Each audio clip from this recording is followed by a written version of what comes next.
We need to have an honest conversation about deer management.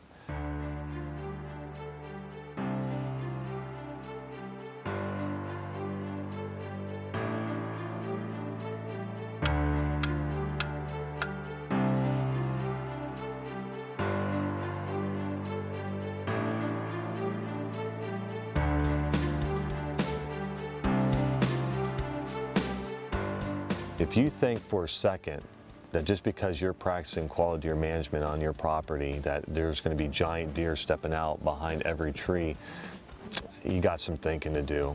You need to practice all things that make up quality deer management. You can't pick and choose. That's not how it works to be successful on a yearly basis. There's 4 cornerstones that make up this great philosophy. There's habitat management, which seems to be the most popular one. Who doesn't like going out there and playing farmer and jumping on a tractor and planting some food plots, and also picking up a chainsaw and going out there with your friends and creating wildlife openings, hinge cuts, selective cuts. It's just a great feeling to know that you're making a difference. And then there's herd management, shooting an adequate amount of does, per your area, and passing up younger deer so they can possibly reach maturity. And then there's one that doesn't get utilized a lot because it sometimes can be complicated, and that's herd monitoring. Going out there and extracting lower jaw bones of the deer that you harvest so you can get an adequate estimate of the age that's out there. And also collecting fetuses so you can have the ability to know when your rut is. But there's one cornerstone that I know that doesn't get utilized like it should. It needs to be practiced throughout the whole country. But I know in the Midwest, and we'll use Ohio for example, it might be the key to your success, and that's hunter management, and more specifically, creating quality deer management co-ops. All starts with a handshake. And understanding that it's not about deer.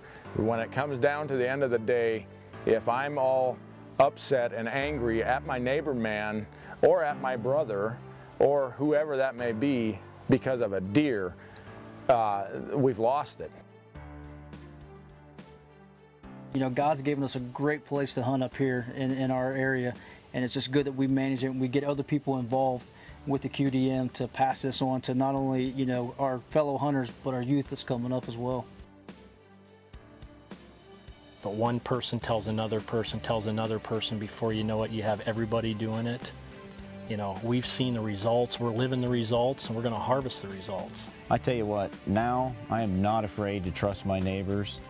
And it's made me a better person, it's made me a better hunter, conservationist, all around, just absolutely, it's just done wonders for everything.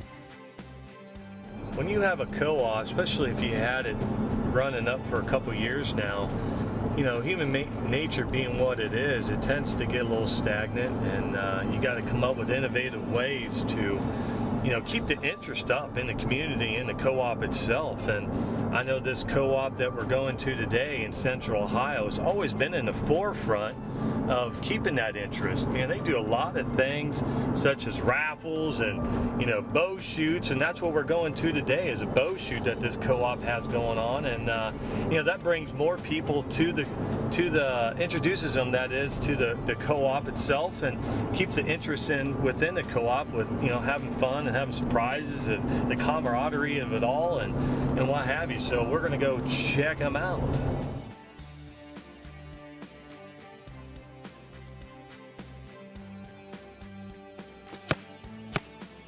This all started back in 2004 which is going on 10 years here.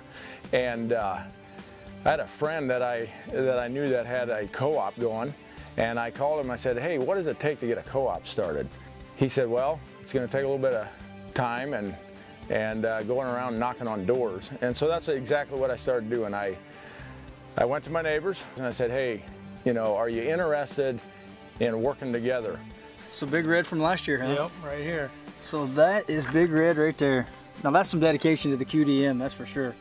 I mean, when you're going to try to do quality deer management and you're actually putting it on your arm, that's something to be proud of right there. If I can just kill him now. Well, creating a quality deer management co-op in your community may not be as difficult as it may seem.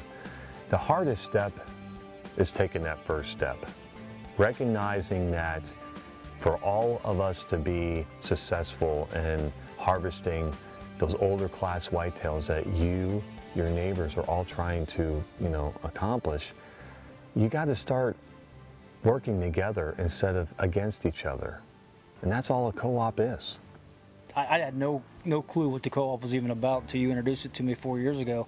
And moved away for a while, came back, and seen the numbers, just increase on the amount of bucks we have around here. I mean, we hunted just right over the hill here growing up as kids, and it's been amazing what the co-op's done. Well, and too, it's just not all about hunting and about deer, camaraderie. I didn't even know you two, and now we're all good friends. Now we've got guys that are texting each other, passing pictures around. We go to our meetings, our pre-season meetings, we're running video footage of deer that we see throughout the summer. Now, if that's not trust, I don't know what is. You see the fruits of your labor, and you see that you're in it together. My deer, I say my deer, they run across our property. They're moving in and out. They're not my deer. They're everybody's deer, and we're all having fun at it together. I remember you could drive around in the summertime and see maybe one really nice buck, and the rest were, fairly small, or does, a lot of does. Now we drive around the neighborhood in the evenings, we might see 15 to 18 shooter bucks, what we call shooter bucks, 3.5-year-olds or better. And that is just phenomenal. I mean, it's really letting you take your time and wait on a good buck. I mean, compared to last year on the property we were hunting, and this year, the pictures that we're getting has just been amazing. I mean, it's, not only do you have to worry about your neighbor or a guy you don't even know, now we're just, sharing all the information and letting these deer grow and getting some age on them has definitely improved compared to last year what we're seeing on the same piece of property. Exactly. I'll tell you, one of the coolest things I like about this co-op is all the friends we have and stuff, and we share information and not afraid to share information. Right. We can text each other pictures and know that guy's not going to run and tell everybody where these deer are.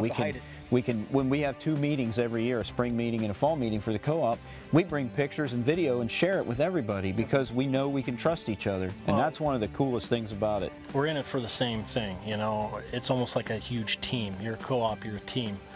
But, going back to what you said, Tommy, we're getting pictures year after year. We're tracking these bucks. We never had that before. We'd see a deer because we didn't manage our property. We didn't keep them there. Now we're trying to actually keep them on the property and managing that. Well, not only that, but a good benefit was the same piece of property you're talking about. We had a guy from our co-op, Kurt, actually kill a buck we were getting pictures of three years ago, early season, which traveled, a couple properties over.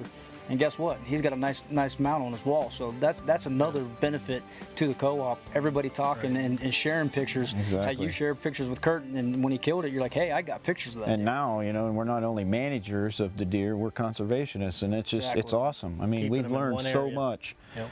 And it's great. It really is. It's working out. It's just a great philosophy. And I know when I got into quality deer management roughly 15 years ago, it was all about antlers for me.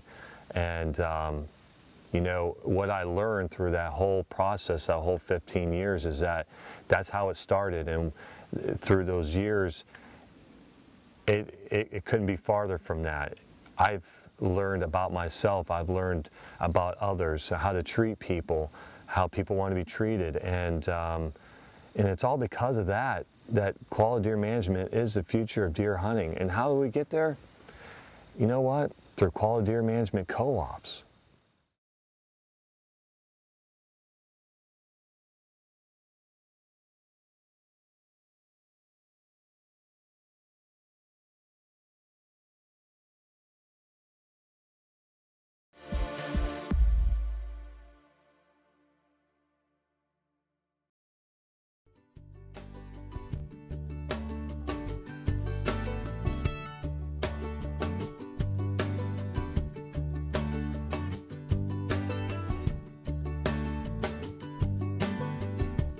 There's a place I go, tucked back in the pines, where a green field grows, my own little paradise. I'm thankful for this land and the life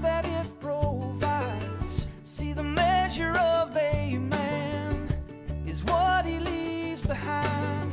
Oh, take what you need and pass it on down. Oh, give a little back to this sacred ground. Sometimes you just got to get on old Chucky. Your own sacred Let him loosen up a little bit. I am what I am. If you sit me down, I'm gonna talk like this. In trails, in pine plantations, nothing can be better. That'd have been good if he hadn't have just bulldozed the camera.